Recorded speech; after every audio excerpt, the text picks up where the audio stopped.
CHAPTER 74. The Sperm Whale's Head, Contrasted View. Here now are two great whales laying their heads together. Let us join them, and lay together our own. Of the grand order of folio leviathans, the sperm whale and the right whale are by far the most noteworthy. They are the only whales regularly hunted by man. To the Nantucketer they present the two extremes of all the known varieties of the whale. As the external difference between them is mainly observable in their heads, and as a head of each is this moment hanging from the Pequod's side, and as we may freely go from one to the other by merely stepping across the deck, where, I should like to know, will you obtain a better chance to study practical cetology than here? In the first place, you are struck by the general contrast between these heads. Both are massive enough in all conscience, but there is a certain mathematical symmetry in the sperm whales which the right whale's sadly lacks. There is more character in the sperm whale's head. As you behold it, you involuntarily yield the immense superiority to him in point of pervading dignity. In the present instance, too, this dignity is heightened by the pepper and salt color of his head at the summit, giving token of advanced age and large experience. In short, he is what the fishermen technically call a gray-headed whale. Let us now note what is least dissimilar in these heads, namely, the two most important organs, the eye and the ear. Far back on the side of the head, and low down, near the angle of either whale's jaw, if you narrowly search, you will at last see a lashless eye, which you would fancy to be a young colt's eye, so out of all proportion is it to the magnitude of the head. Now from this peculiar sideway position of the whale's eyes, it is plain that he can never see an object which is exactly ahead, no more than he can one exactly astern. In a word, the position of the whale's eyes corresponds to that of a man's ears, and you may fancy for yourself how it would fare with you did you sideways survey objects through your ears. You would find that you could only command some 30 degrees of vision in advance of the straight side line of sight, and about 30 more behind it. If your bitterest foe were walking straight towards you, with dagger uplifted in broad day, you would not be able to see him, any more than if he were stealing upon you from behind.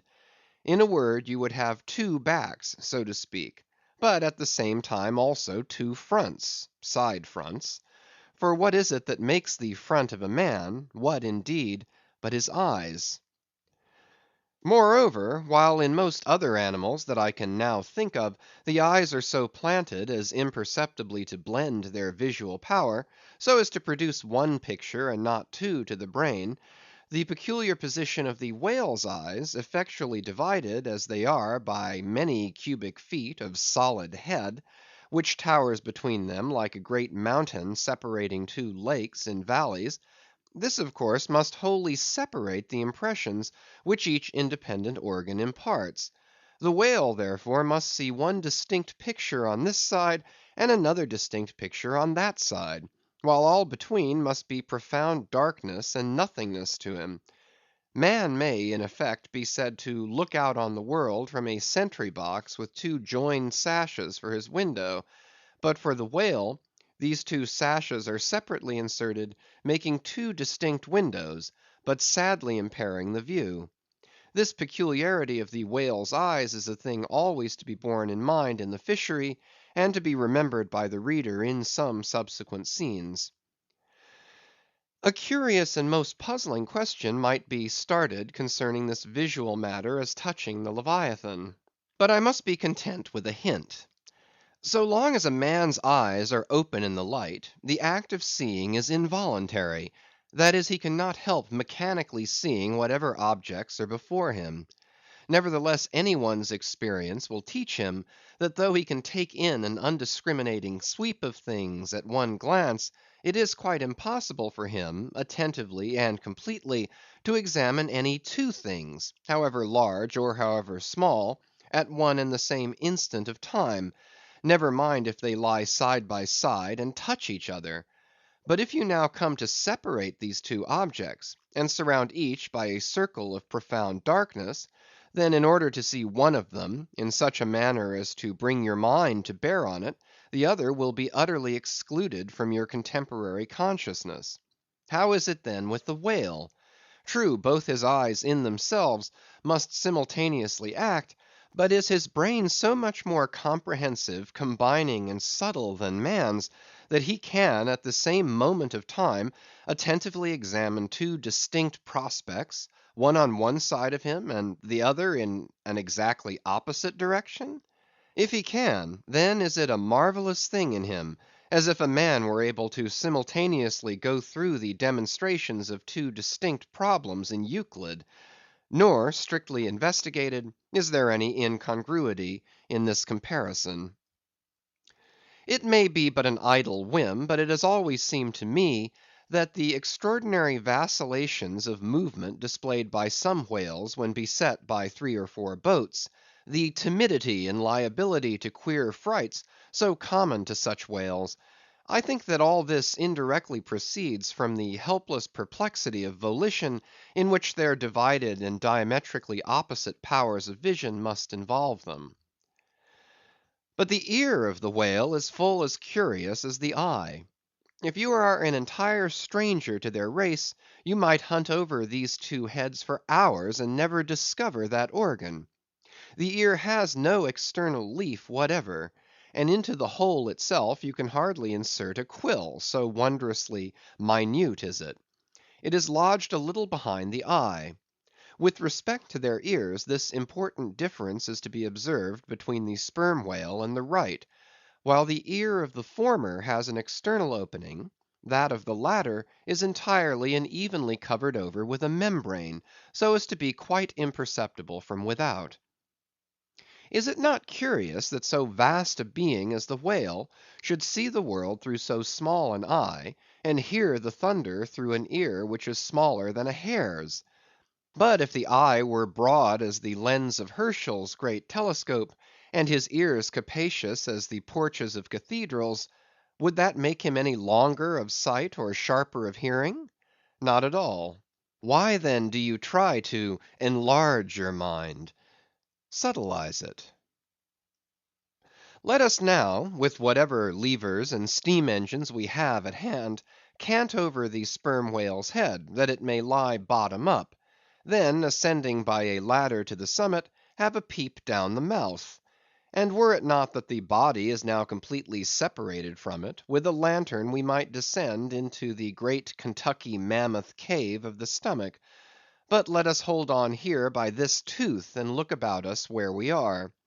What a really beautiful and chaste looking mouth, from floor to ceiling lined, or rather papered, with a glistening white membrane, glossy as bridal satins. But come out now and look at this portentous lower jaw, which seems like the long narrow lid of an immense snuff box, with the hinge at one end instead of one side. If you pry it up, so as to get it overhead, and expose its rows of teeth, it seems a terrific portcullis; and such, alas, it proves to many a poor wight in the fishery, upon whom these spikes fall with impaling force. But far more terrible is it to behold, when fathoms down in the sea, you see some sulky whale floating there suspended, with his prodigious jaw, some 15 feet long, hanging straight down at right angles with his body, for all the world like a ship's jib boom. This whale is not dead; he is only dispirited, out of sorts perhaps, hypochondriac, and so supine that the hinges of his jaw have relaxed, leaving him there in that ungainly sort of plight; a reproach to all his tribe, who must, no doubt, imprecate lockjaws upon him. In most cases this lower jaw, being easily unhinged by a practised artist, is disengaged and hoisted on deck for the purpose of extracting the ivory teeth, and furnishing a supply of that hard white whalebone with which the fishermen fashion all sorts of curious articles, including canes, umbrella stocks, and handles to riding whips. With a long, weary hoist the jaw is dragged on board, as if it were an anchor; and when the proper time comes, some few days after the other work, Queequeg, Daggoo, and Tashtego, all being accomplished dentists, are set to drawing teeth. With a keen cutting spade, Queequeg lances the gums; then the jaw is lashed down to ring bolts, and a tackle being rigged from aloft, they drag out these teeth, as Michigan oxen drag stumps of old oaks out of wild woodlands. There are generally 42 teeth in all; in old whales much worn down, but undecayed, nor filled after our artificial fashion. The jaw is afterwards sawn into slabs, and piled away like joists for building houses. CHAPTER 75. The Right Whale's Head. Contrasted View. Crossing the deck, let us now have a good long look at the right whale's head. As in general shape the noble sperm whale's head may be compared to a Roman war chariot, especially in front where it is so broadly rounded, so at a broad view the right whale's head bears a rather inelegant resemblance to a gigantic galliot-toed shoe. 200 years ago an old Dutch voyager likened its shape to that of a shoemaker's last; and in this same last or shoe, that old woman of the nursery tale with her swarming brood might very comfortably be lodged, she and all her progeny. But as you come nearer to this great head, it begins to assume different aspects, according to your point of view. If you stand on its summit and look at these two F-shaped spout holes, you would take the whole head for an enormous bass viol, and these spiracles the apertures in its sounding board. Then again, if you fix your eyes upon this strange, crested, comb-like incrustation on the top of the mass, this green barnacled thing which the Greenlanders call the crown, and the southern fishers the bonnet of the right whale; fixing your eyes solely on this, you would take the head for a trunk of some huge oak, with a bird's nest in its crotch.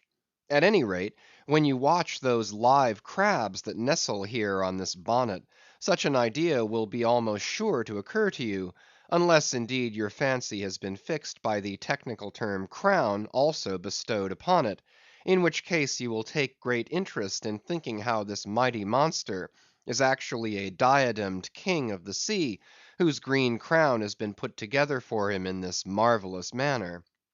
But if this whale be a king, he is a very sulky looking fellow to grace a diadem. Look at that hanging lower lip; what a huge sulk and pout is there!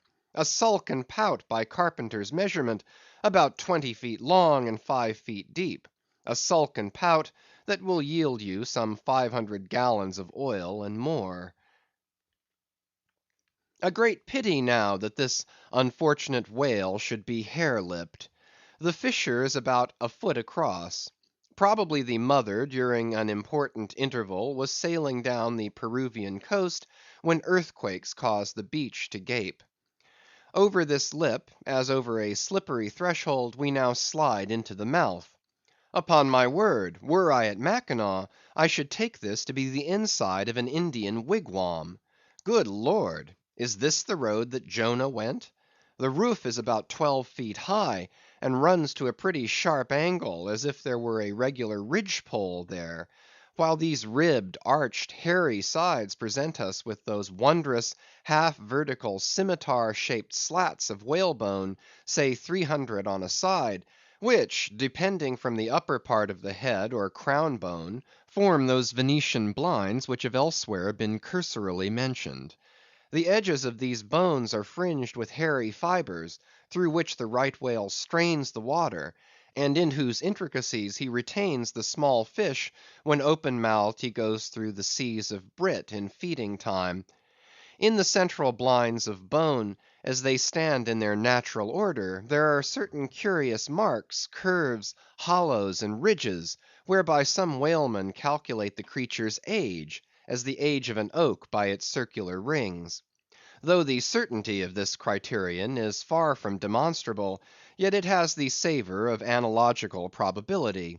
At any rate, If we yield to it, we must grant a far greater age to the right whale than at first glance will seem reasonable. In old times there seem to have prevailed the most curious fancies concerning these blinds. One voyager in Purchas calls them the wondrous whiskers inside of the whale's mouth; another, hog's bristles; a third old gentleman, in Hakluyt, uses the following elegant language: "There are about 250 fins growing on each side of his upper chop, which arch over his tongue on each side of his mouth." Footnote: This reminds us that the right whale really has a sort of whisker, or rather a mustache, consisting of a few scattered white hairs on the upper part of the outer end of the lower jaw. Sometimes these tufts impart a rather brigandish expression to his otherwise solemn countenance. As every one knows, these same hog's bristles, fins, whiskers, blinds, or whatever you please, furnish to the ladies their busks and other stiffening contrivances. But in this particular the demand has long been on the decline. It was in Queen Anne's time that the bone was in its glory, the farthingale being then all the fashion. And as those ancient dams moved about gaily, though in the jaws of the whale, as you may say, even so in a shower, with like thoughtlessness, do we nowadays fly under the same jaws for protection, the umbrella being a tent spread over the same bone. But now forget all about blinds and whiskers for a moment, and standing in the right whale's mouth, look around you afresh. Seeing all these colonnades of bone so methodically ranged about, would you not think you were inside of the great Haarlem organ, and gazing upon its thousand pipes? For a carpet to the organ we have a rug of the softest Turkey, the tongue, which is glued, as it were, to the floor of the mouth. It is very fat and tender, and apt to tear in pieces in hoisting it on deck.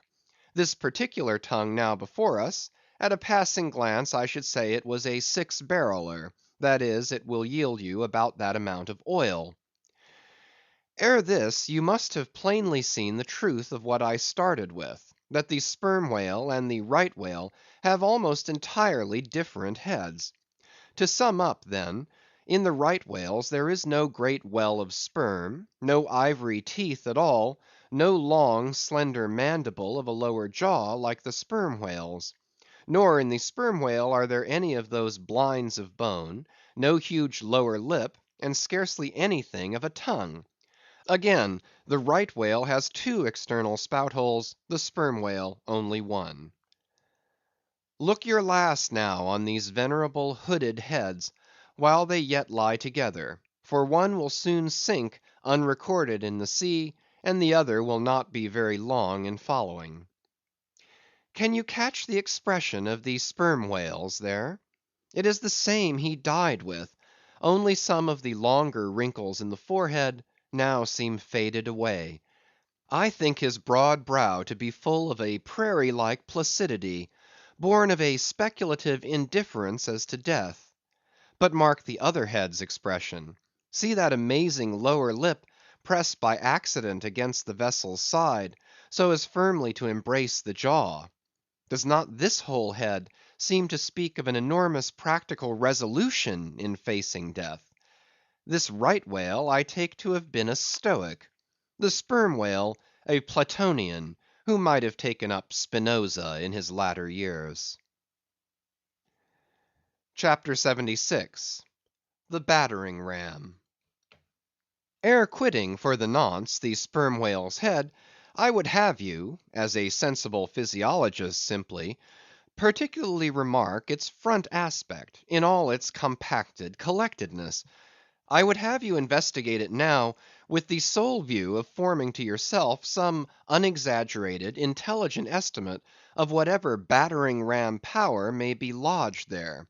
Here is a vital point; for you must either satisfactorily settle this matter with yourself, or forever remain an infidel as to one of the most appalling, but not the less true events perhaps anywhere to be found in all recorded history.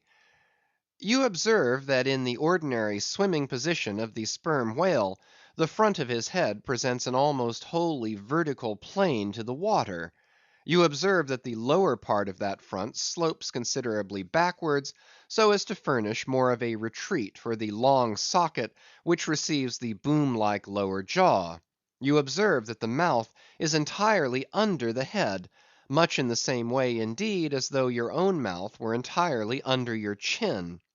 Moreover, you observe that the whale has no external nose, and that what nose he has, his spout hole, is on the top of his head. You observe that his eyes and ears are at the sides of his head, nearly 1/3 of his entire length from the front. Wherefore, you must now have perceived that the front of the sperm whale's head is a dead blind wall, without a single organ or tender prominence of any sort whatsoever. Furthermore, you are now to consider that only in the extreme lower backward sloping part of the front of the head is there the slightest vestige of bone. And not till you get near 20 feet from the forehead do you come to the full cranial development. So that this whole enormous boneless mass is as one wad. Finally, though, as will soon be revealed, its contents partly comprise the most delicate oil, yet you are now to be apprised of the nature of the substance which so impregnably invests all that apparent effeminacy. In some previous place I have described to you how the blubber wraps the body of the whale, as the rind wraps an orange. Just so with the head, but with this difference: about the head this envelope, though not so thick, is of a boneless toughness, inestimable by any man who has not handled it. The severest pointed harpoon, the sharpest lance darted by the strongest human arm, impotently rebounds from it. It is as though the forehead of the sperm whale were paved with horses' hoofs. I do not think that any sensation lurks in it. Bethink yourself also of another thing. When two large loaded Indiamen chance to crowd and crush towards each other in the docks, what do the sailors do? They do not suspend between them, at the point of coming contact, any merely hard substance like iron or wood. No, they hold there a large round wad of tow and cork, enveloped in the thickest and toughest of ox hide. That, bravely and uninjured, takes the jam which would have snapped all their oaken handspikes and iron crowbars. By itself this sufficiently illustrates the obvious fact I drive at. But supplementary to this, it has hypothetically occurred to me, that as ordinary fish possess what is called a swimming bladder in them, capable at will of distension or contraction, and as the sperm whale, as far as I know, has no such provision in him; considering, too, the otherwise inexplicable manner in which he now depresses his head altogether beneath the surface, and anon swims with it high elevated out of the water; considering the unobstructed elasticity of its envelope; considering the unique interior of his head, it has hypothetically occurred to me, I say, that those mystical lung-celled honeycombs there may possibly have some hitherto unknown and unsuspected connection with the outer air, so as to be susceptible to atmospheric distension and contraction. If this be so, fancy the irresistibleness of that might to which the most impalpable and destructive of all elements contributes. Now, mark. Unerringly impelling this dead, impregnable, uninjurable wall, and this most buoyant thing within, there swims behind it all a mass of tremendous life, only to be adequately estimated as piled wood is, by the cord, and all obedient to one volition as the smallest insect. So that when I shall hereafter detail to you all the specialties and concentrations of potency everywhere lurking in this expansive monster; when I shall show you some of his more inconsiderable braining feats, I trust you will have renounced all ignorant incredulity, and be ready to abide by this: that though the sperm whale stove a passage through the Isthmus of Darien, and mixed the Atlantic with the Pacific, you would not elevate one hair of your eyebrow. For unless you own the whale, you are but a provincial and sentimentalist in truth. But clear truth is a thing for salamander giants only to encounter. How small the chances for the provincials then! What befell the weakling youth, lifting the dread goddess's veil at Lais? CHAPTER 77. The Great Heidelberg Tun. Now comes the bailing of the case. But to comprehend it aright, you must know something of the curious internal structure of the thing operated upon. Regarding the sperm whale's head as a solid oblong, you may on an inclined plane sideways divide it into two quoins, whereof the lower is the bony structure forming the cranium and jaws, and the upper an unctuous mass wholly free from bones, its broad forward end forming the expanded, vertical, apparent forehead of the whale. At the middle of the forehead, horizontally subdivide this upper quoin, and then you have two almost equal parts, which before were naturally divided by an internal wall of a thick tendinous substance. Footnote: Quoin is not a Euclidean term; it belongs to the pure nautical mathematics. I know not that it has been defined before. A quoin is a solid which differs from a wedge in having its sharp end formed by the steep inclination of one side, instead of the mutual tapering of both sides. End of footnote. The lower subdivided part, called the junk, is one immense honeycomb of oil, formed by the crossing and recrossing into 10,000 infiltrated cells of tough elastic white fibres throughout its whole extent. The upper part, known as the case, may be regarded as the great Heidelberg tun of the sperm whale. And as that famous great tierce is mystically carved in front, so the whale's vast pleated forehead forms innumerable strange devices for the emblematical adornment of his wondrous tun. Moreover, as that of Heidelberg was always replenished with the most excellent of wines from the Rhenish valleys, so the tun of the whale contains by far the most precious of all his oily vintages, namely, the highly prized spermaceti, in its absolutely pure, limpid, and odoriferous state.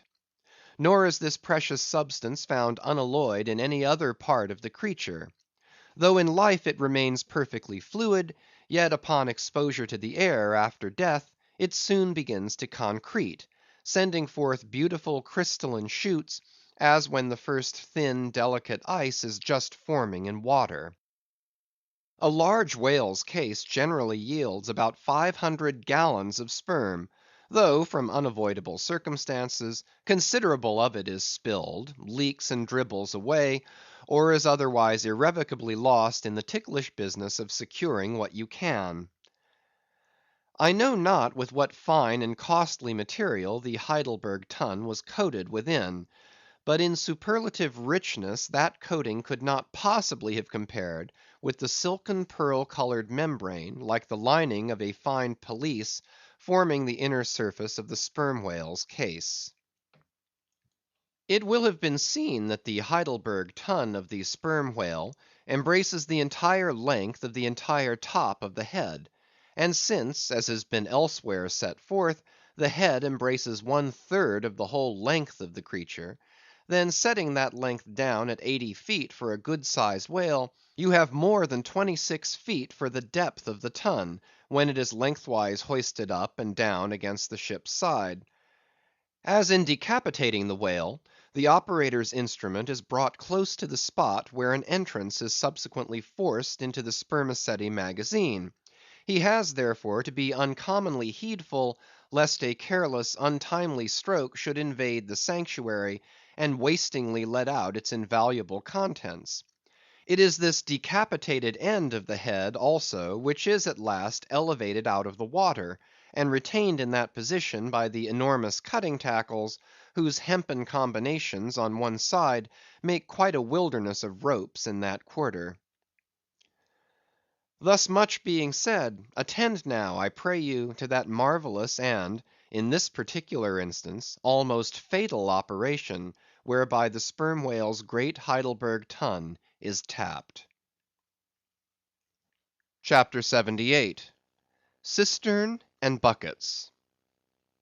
Nimble as a cat, Tashtego mounts aloft, and without altering his erect posture, runs straight out upon the overhanging mainyard arm to the part where it exactly projects over the hoisted tun. He has carried with him a light tackle called a whip, consisting of only two parts, travelling through a single sheaved block. Securing this block so that it hangs down from the yard arm, he swings one end of the rope, till it is caught and firmly held by a hand on deck.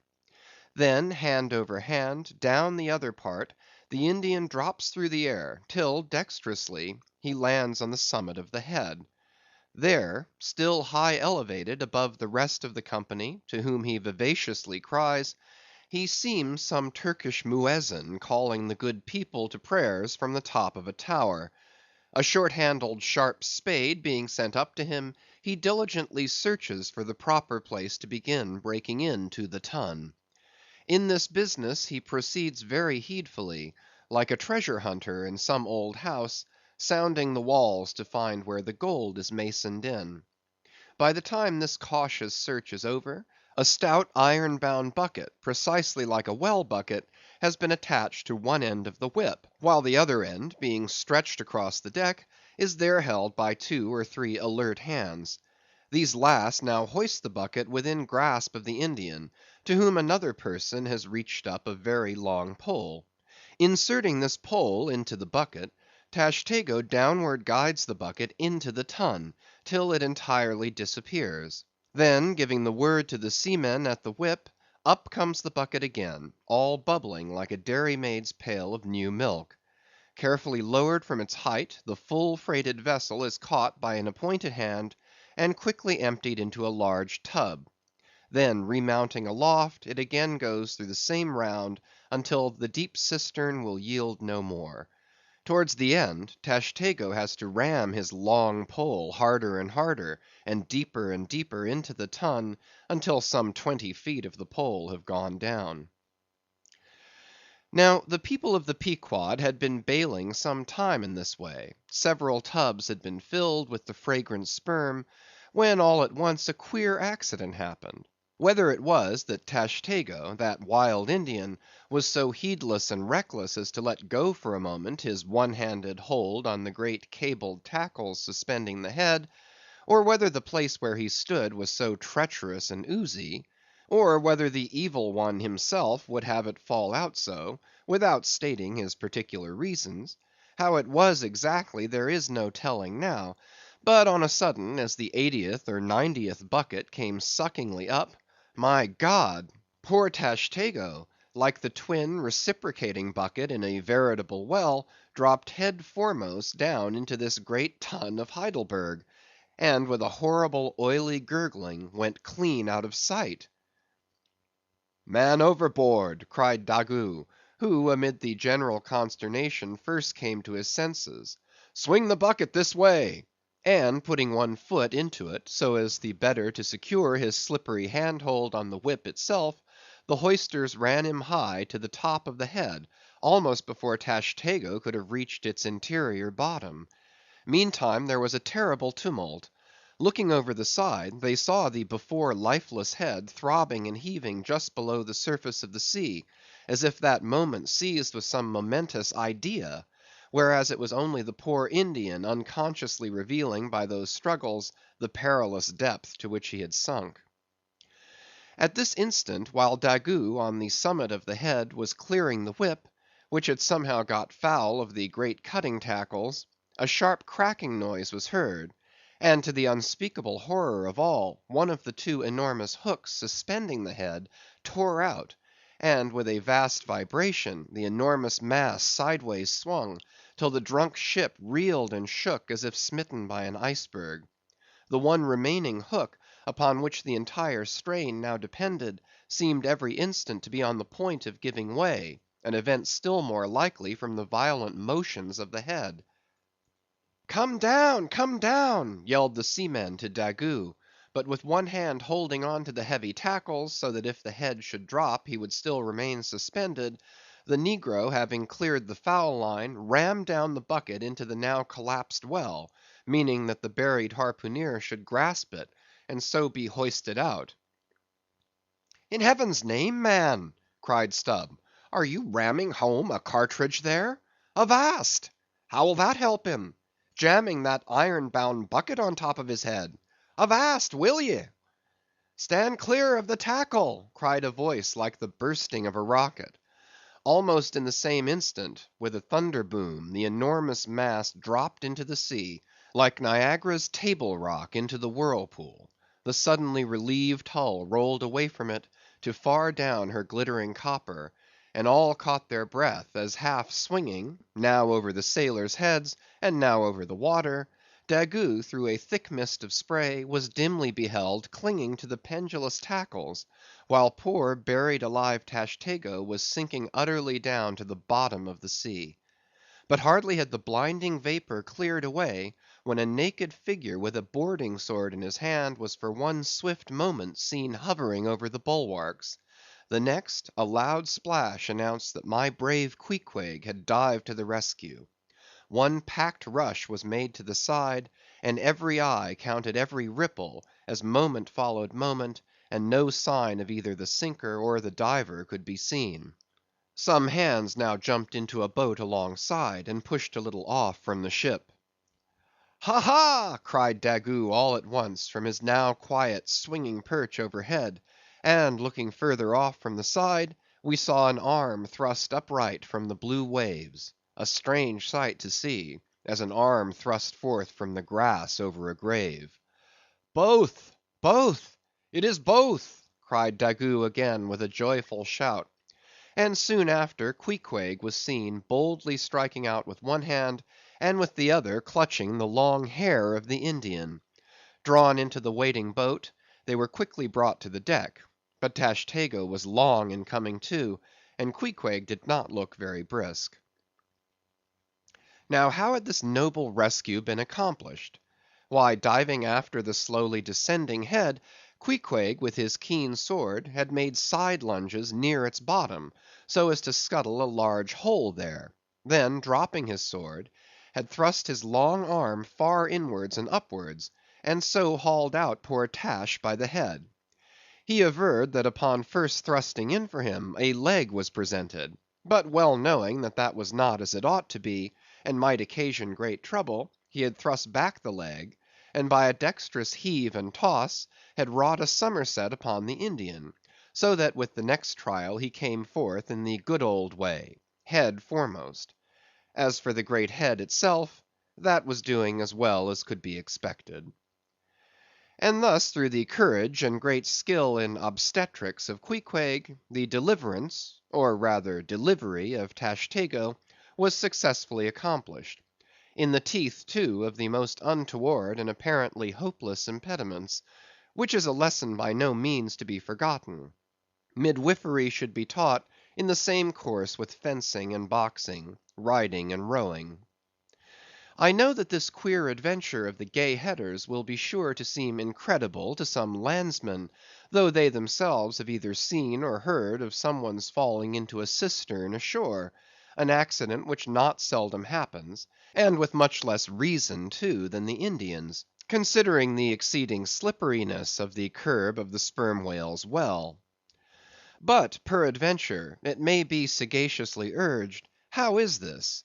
We thought the tissued infiltrated head of the sperm whale was the lightest and most corky part about him, and yet thou makest it sink in an element of far greater specific gravity than itself. We have thee there. Not at all, but I have ye. For at the time poor Tash fell in, the case had been nearly emptied of its lighter contents, leaving little but the dense tendinous wall of the well; a double welded, hammered substance, as I have before said, much heavier than the sea water, and a lump of which sinks in it like lead almost. But the tendency to rapid sinking in this substance was in the present instance materially counteracted by the other parts of the head remaining undetached from it, so that it sank very slowly and deliberately indeed, affording Queequeg a fair chance for performing his agile obstetrics on the run, as you may say. Yes, it was a running delivery; so it was. Now, had Tashtego perished in that head, it had been a very precious perishing. smothered in the very whitest and daintiest of fragrant spermaceti, coffined, hearsed, and tombed in the secret inner chamber and sanctum sanctorum of the whale. Only one sweeter end can readily be recalled: the delicious death of an Ohio honey hunter, who, seeking honey in the crotch of a hollow tree, found such an exceeding store of it, that leaning too far over, it sucked him in, so that he died embalmed. How many, think ye, have likewise fallen into Plato's honey head, and sweetly perished there? CHAPTER 79. The Prairie. To scan the lines of his face, or feel the bumps on the head of this Leviathan, this is a thing which no physiognomist or phrenologist has as yet undertaken. Such an enterprise would seem almost as hopeful as for Lavater to have scrutinized the wrinkles on the rock of Gibraltar, or for Gall to have mounted a ladder and manipulated the dome of the Pantheon. Still, in that famous work of his, Lavater not only treats of the various faces of men, but also attentively studies the faces of horses, birds, serpents, and fish, and dwells in detail upon the modifications of expression discernible therein. Nor have Gall and his disciple Spurzheim failed to throw out some hints touching the phrenological characteristics of other beings than man. Therefore, though I am but ill qualified for a pioneer in the application of these two semi‐sciences to the whale, I will do my endeavor. I try all things. I achieve what I can. Physiognomically regarded, the sperm whale is an anomalous creature. He has no proper nose; and since the nose is the central and most conspicuous of the features, and since it perhaps most modifies and finally controls their combined expression, hence it would seem that its entire absence, as an external appendage, must very largely affect the countenance of the whale. For, as in landscape gardening, a spire, cupola, monument, or tower of some sort is deemed almost indispensable to the completion of the scene, so no face can be physiognomically in keeping without the elevated open-work belfry of the nose. Dash the nose from Phidias's marble Jove, and what a sorry remainder! Nevertheless, Leviathan is of so mighty a magnitude, all his proportions are so stately, that the same deficiency which in the sculptured Jove were hideous, in him is no blemish at all; nay, it is an added grandeur. A nose to the whale would have been impertinent. As on your physiognomical voyage you sail round his vast head in your jolly boat, your noble conceptions of him are never insulted by the reflection that he has a nose to be pulled; a pestilent conceit which so often will insist upon obtruding even when beholding the mightiest royal beadle on his throne. In some particulars, perhaps the most imposing physiognomical view to be had of the sperm whale is that of the full front of his head. This aspect is sublime. In thought, a fine human brow is like the east when troubled with the morning. In the repose of the pasture, the curled brow of the bull has a touch of the grand in it. Pushing heavy cannon up mountain defiles, the elephant's brow is majestic. Human or animal, the mystical brow is as that great golden seal affixed by the German emperors to their decrees. It signifies, God, done this day by my hand. But in most creatures, nay, in man himself, very often the brow is but a mere strip of alpine land lying along the snow line. Few are the foreheads which, like Shakespeare's or Melancthon's, rise so high and descend so low, that the eyes themselves seem clear, eternal, tideless mountain lakes; and all above them in the forehead's wrinkles you seem to track the antlered thoughts descending there to drink, as the Highland hunters track the snow prints of the deer. But in the great sperm whale, this high and mighty, godlike dignity inherent in the brow is so immensely amplified, that gazing on it in that full front view, you feel the deity and the dread powers more forcibly than in beholding any other object of living nature. For you see no one point precisely, Not one distinct feature is revealed; no nose, eyes, ears, or mouth; no face; he has none proper; nothing but that one broad firmament of a forehead, pleated with riddles, dumbly lowering with the doom of boats, and ships, and men. Nor, in profile, does this wondrous brow diminish; though that way viewed its grandeur does not domineer upon you so. In profile, you plainly perceive that horizontal, semi crescentic depression in the forehead's middle, which in man is Lavater's mark of genius. But how? Genius in the sperm whale?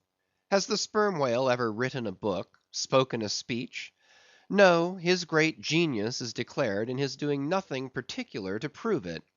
It is, moreover, declared in his pyramidical silence. And this reminds me that had the great sperm whale been known to the young Orient world, he would have been deified by their child Magian thoughts. They deified the crocodile of the Nile, because the crocodile is tongueless, and the sperm whale has no tongue, or at least it is so exceedingly small as to be incapable of protrusion.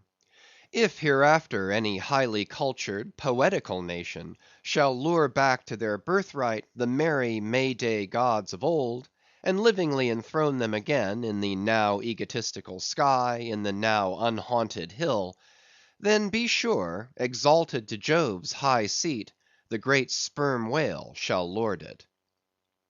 Champollion deciphered the wrinkled granite hieroglyphics. But there is no Champollion to decipher the Egypt of every man's and every being's face. Physiognomy, like every other human science, is but a passing fable. If, then, Sir William Jones, who read in 30 languages, could not read the simplest peasant's face in its profounder and more subtle meanings, how may unlettered Ishmael hope to read the awful Chaldee of the sperm whale's brow? I but put that brow before you. Read it if you can. CHAPTER 80. The Nut. If the sperm whale be physiognomically a sphinx, to the phrenologist his brain seems that geometrical circle which it is impossible to square. In the full grown creature the skull will measure at least 20 feet in length. Unhinge the lower jaw, and the side view of this skull is as the side of a moderately inclined plane resting throughout on a level base. But in life, as we have elsewhere seen, this inclined plane is angularly filled up, and almost squared by the enormous superincumbent mass of the junk and sperm. At the high end of the skull forms a crater to bed that part of the mass, while under the long floor of this crater, in another cavity seldom exceeding 10 inches in length, and as many in depth, reposes the mere handful of this monster's brain. The brain is at least 20 feet from his apparent forehead in life. It is hidden away behind its vast outworks, like the innermost citadel within the amplified fortifications of Quebec. So like a choice casket is it secreted in him, that I have known some whalemen who peremptorily deny that the sperm whale has any other brain than that palpable semblance of one formed by the cubic yards of his sperm magazine. Lying in strange folds, courses, and convolutions, to their apprehensions it seems more in keeping with the idea of his general might to regard that mystic part of him as the seat of his intelligence. It is plain, then, that phrenologically the head of this Leviathan, in the creature's living, intact state, is an entire delusion. As for his true brain, you can see no indications of it, nor feel any. The whale, like all things that are mighty, wears a false brow to the common world. If you unload his skull of its spermy heaps, and then take a rear view of its rear end, which is the high end, you will be struck by its resemblance to the human skull, beheld in the same situation, and from the same point of view. Indeed, place this reversed skull, scaled down to the human magnitude, among a plate of men's skulls, and you would involuntarily confound it with them, and remarking the depressions on one part of its summit, in phrenological phrase you would say, this man had no self esteem and no veneration. And by those negations, considered along with the affirmative fact of his prodigious bulk and power, you can best form to yourself the truest, though not the most exhilarating conception of what the most exalted potency is. But if from the comparative dimensions of the whale's proper brain, you deem it incapable of being adequately charted, then I have another idea for you. If you attentively regard almost any quadruped's spine, you will be struck by the resemblance of its vertebrae to a strung necklace of dwarfed skulls, all bearing rudimental resemblance to the skull proper. It is a German conceit that the vertebrae are absolutely undeveloped skulls. But the curious external resemblance, I take it the Germans were not the first men to perceive. A foreign friend once pointed it out to me, in the skeleton of a foe he had slain, and with the vertebrae of which he was inlaying, in a sort of basso relievo, the beaked prow of his canoe.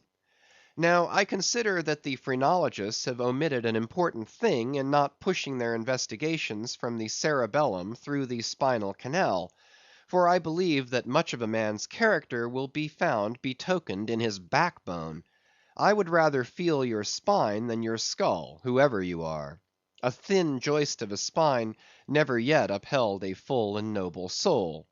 I rejoice in my spine, as in the firm audacious staff of that flag which I fling half out to the world. Apply this spinal branch of phrenology to the sperm whale.